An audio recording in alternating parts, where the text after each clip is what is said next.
احمدک اللہم یا مجیب کل سائل، الصلاة والسلام علی من هو افضل الوسائل، وعلی آلہ واصحابہ ذوی الفضائل، اما بعد فاعوذ باللہ من الشیطان الرجیم، بسم اللہ الرحمن الرحیم، ہدی للمتقین، آمنت باللہ صدق اللہ العظیم وصدق رسولہ النبی الکریم الامین، ان اللہ وملائکتہ یصلون علی النبی یا ایہا الذین آمنوا صلوا علیہ وسلموا تسلیما۔ محبت اور پیار کے ساتھ حضور پاک صاحب الولاق صلی اللہ علیہ وآلہ وبارک وسلم کی بارگاہ میں درود پاک پڑھیے بلند آواز کے ساتھ، الصلاۃ والسلام علیک یا سیدی یا رسول اللہ، وعلی آلک واصحابک یا سیدی یا حبیب اللہ، الصلاۃ والسلام علیک یا سیدی یا نبی اللہ، وعلی آلک واصحابک یا سیدی یا نور اللہ۔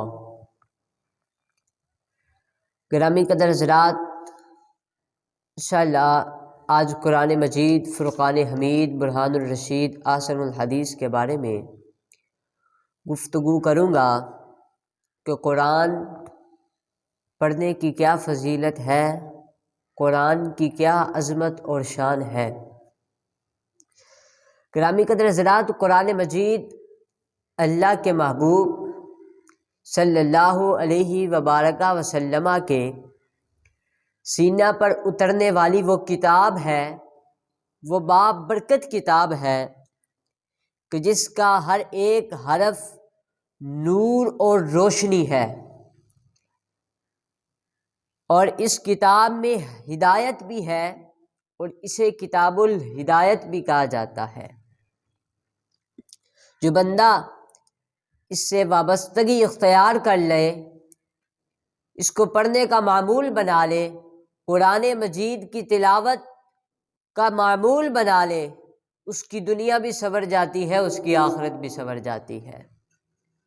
حضرت مولا علی کرم اللہ تعالی وجہ الکریم ارشاد فرماتے ہیں کہ نبی کریم رؤوف الرحیم صلی اللہ علیہ وبارک وسلم قیامت کی ہولناکیاں بیان کر رہے تھے، تو میں نے عرض کی یا رسول اللہ کہ قیامت کے فتنوں سے بچنے کا کوئی راستہ بھی ہے؟ تو میرے نبی کریم رؤوف الرحیم صلی اللہ علیہ وآلہ وسلم نے ارشاد فرمایا، جی ہاں، قیامت کی ہولناکیوں سے بچنے کا ایک ذریعہ ہے، وہ قرآن مجید ہے۔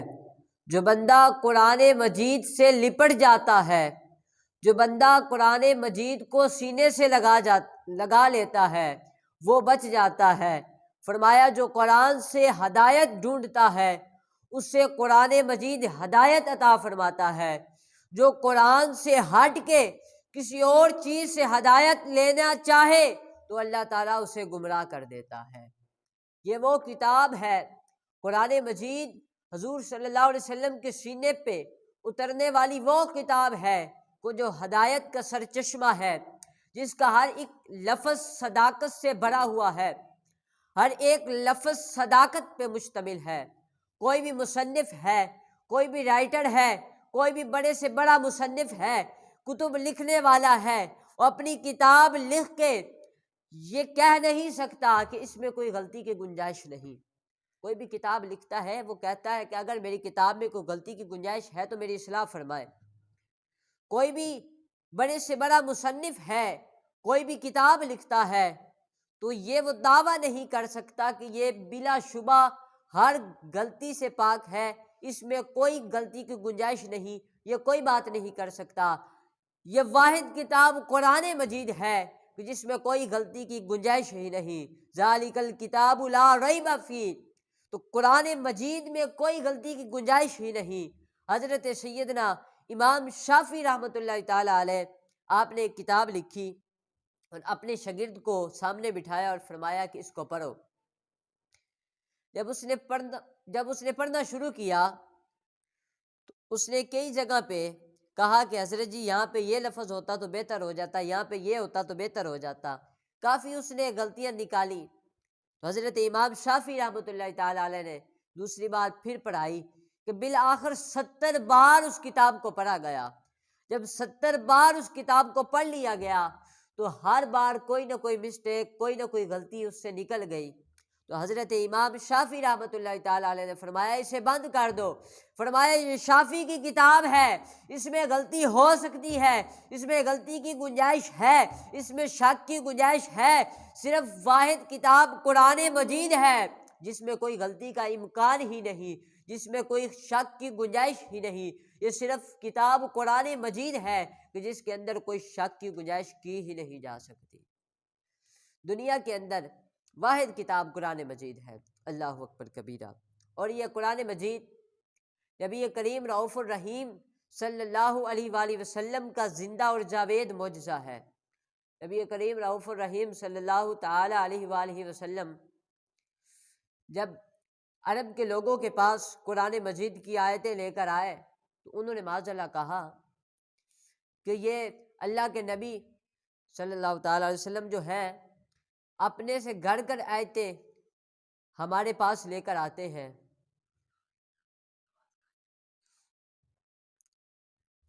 اپنے سے بنا کر ہمارے پاس آیتیں لاتے ہیں۔ تو وہ مکہ کے جو عرب کے لوگ تھے وہ بھی بہت فصیح و بلیغ زبان رکھتے تھے، بہت بڑے شاعر تھے، انہیں بولنے کا ڈھنگ بھی آتا تھا، شاعری کرنے کا ڈھنگ بھی آتا تھا۔ تو قرآن مجید میں ارشاد ہوتا ہے وَإِن كُنتُمْ فِي رَيْبٍ مِّمَّا نَزَّلْنَا عَلَىٰ عَبْدِنَا فَأْتُوا بِسُورَةٍ مِّن مِّثْلِهِ، فرمایا کہ اگر تم کہتے ہو کہ محمد رسول اللہ صلی اللہ علیہ وسلم جو تمہارے پاس پیغام لے کر آتے ہیں، جو اللہ کا کلام لے کر آتے ہیں، اگر تم کہتے ہو کہ یہ خود سے بنا کر آتے ہیں، یہ انہوں نے خود سے بنا کر ہمارے پاس لے کر آئے ہیں، تو فرمایا وَإِن كُنتُمْ فِي رَيْبٍ مِّمَّا نَزَّلْنَا عَلَىٰ عَبْدِنَا فَأْتُوا بِسُورَةٍ مِّن مِّثْلِهِ، اگر تم کہتے ہو کہ خود سے بنا کر لائے ہیں تو پھر ایسا کرو نا کہ تم بھی بڑی فصیح و بلیغ زبان رکھتے ہو، تم بھی بڑے شاعر ہو، تمہیں بات کرنے کا ڈھنگ آتا ہے، سلیقہ آتا ہے، ذرا تم ایسا کرو کہ قرآن مجید کے مقابلے میں کوئی صورت تو لا کر دکھاؤ۔ اگر تمہارا دعویٰ ہے کہ اللہ کے نبی خود گھڑ کر اپنے سے آیتیں لاتے ہیں، خود بناتے ہیں، تو اس کی مثل کوئی ایک صورت تو لا کر دکھاؤ۔ کیسے کوئی صورت لاتا؟ کیونکہ قرآن کی مثل تو کوئی صورت بنا ہی نہیں سکتا۔ فرمایا کہ چیلنج تھوڑا سا اور کھلا کر دیتے ہیں، فرمایا وَادْعُوا بِسُورَةٍ مِّن مِّثْلِهِ، فرمایا کہ چیلنج اور کھلا کر دیتے ہیں، فرمایا کہ قرآن مجید کے مقابلے میں ایک آیت ہی لا کر دکھا دو، ایک آیت ہی لا کر دکھا دو۔ شاعر اگر کوئی شعر لکھتا ہے تو اس کے جواب میں کوئی شاعر ہوتا ہے تو وہ اس سے تکڑا شعر لکھتا ہے، اس سے زیادہ مضبوط لکھتا ہے، تو قرآن کے مقابلے میں کون آتا؟ فرمایا کہ اگر تم کہتے ہو کہ نبی کریم رؤوف الرحیم صلی اللہ علیہ وسلم نے اپنے سے یہ آیتیں بنائی ہیں، یہ ان کا لکھا ہوا کلام ہے، تو فرمایا کہ ایک آیت قرآن مجید کے مقابلے میں لاؤ۔ تو فرمایا وَإِن كُنتُمْ صَادِقِينَ، اگر تم سچے ہو تو ایک آیت لاؤ۔ تو کیسے لاتے؟ فرمایا فَإِن لَمْ تَفْعَلُوا، اگر تم نہ لا سکے، قرآن مجید میں فرمایا کہ اگر تم نہ لا سکے، وَلَن تَفْعَلُوا، اور ساتھ ہی خود ہی فرما دیا کہ تم لا بھی نہیں سکتے۔ پہلے فرمایا کہ اگر تم نہ لا سکو، پھر فرمایا تم لا بھی نہیں سکتے، کیونکہ قرآن مجید کے مقابلے میں کون کوئی آیت لاتا؟ کیونکہ بدلے گا زمانہ، زمانہ بدل جائے گا لیکن قرآن بدلا نہ جائے گا۔ وہ مسیلمہ کذاب نے جب نبوت کا دعویٰ کیا تو اس کے چیلوں نے کہا کہ مسلمانوں کے جو نبی ہیں انہوں نے کہا ہے کہ قرآن مجید کے مقابلے میں کوئی ایک آیت بھی لا کر دکھائے، تو آپ نے تو نبوت کا جھوٹا دعویٰ کر لیا ہے، تو آپ قرآن مجید کے مقابلے میں کوئی آیت آپ بھی لا کر دکھائیں۔ مسیلمہ کذاب نے اپنے چیلوں سے کہا کوئی ایک آدھی آیت ہم بناتے ہیں قرآن مجید کے مقابلے میں۔ اس نے پوری رات بیٹھ کر سوچا اور سوچتا رہا، اس نے پھر ایک سورت لی قرآن پاک سے، 30ویں سپارے میں سورت ہے القاریۃ ما القاریہ وما ادراک ما القاریہ، اس کا نام بھی سورۃ القاریہ ہے۔ تو اس میں قیامت کی دردناک ہولناکیوں کا ذکر ہے۔ اس نے اس سورت کو لیا، اس نے کہا الفیل مل فیل وما ادراک مل فیل۔ فیل عربی میں کہتے ہیں ہاتھی کو۔ اس نے کہا تمہیں کیا خبر کیا ہے ہاتھی؟ اس کے چیلوں نے کہا کہ یہ کیا بنا کر لے کر آ گئے ہو کہ سب کو پتہ ہے، بچے بچے کو پتہ ہے کہ ہاتھی کیسا ہوتا ہے، بچے بچے کو پتہ ہے، تم یہ کیا قرآن کے مقابلے میں کیسی آیت لے کر آ گئے ہو کہ تمہیں کیا خبر کیا ہاتھی؟ ہاتھی کا تو ہر ایک بچے کو پتہ ہے، بچے بچے کو پتہ ہے، بوڑھے کو پتہ ہے، جوان کو پتہ ہے، سب کو پتہ ہے۔ تو وہ کہنے لگا کہ میں نے پوری رات محنت کی اور آپ نے ابھی میری آیت سنی بھی نہیں مکمل تو پہلے ہی رد کر دیا۔ میں نے کہا جناب کدھر گئے؟ قرآن کا مقابلہ کرتے ہو؟ بدلے گا زمانہ، بدل جائے گا، لیکن قرآن بدلا نہ جائے گا۔ یہ عظمت ہے قرآن پاک کی کہ قرآن کی مقابلے میں کوئی ایک آیت بھی نہیں لا سکتا۔ اللہ اکبر کبیرہ۔ حضرت داتا علی حجویری کشف المحجوب شریف کے اندر لکھتے ہیں ایک لوہار تھا اور وہ لوہا گرم کر رہا تھا، اس نے بھٹی جلائی اور لوہا گرم کرنے کے لیے اس کے اندر ڈال دیا۔ جب اس نے لوہا اندر ڈالا تو ادھر سے ایک نابینا حافظ بازار میں آ رہا تھا اور وہ قرآن کی تلاوت کرتا آ رہا تھا۔ اور نابینا حافظ جب قرآن کی تلاوت کرتا آ رہا تھا تو اس کی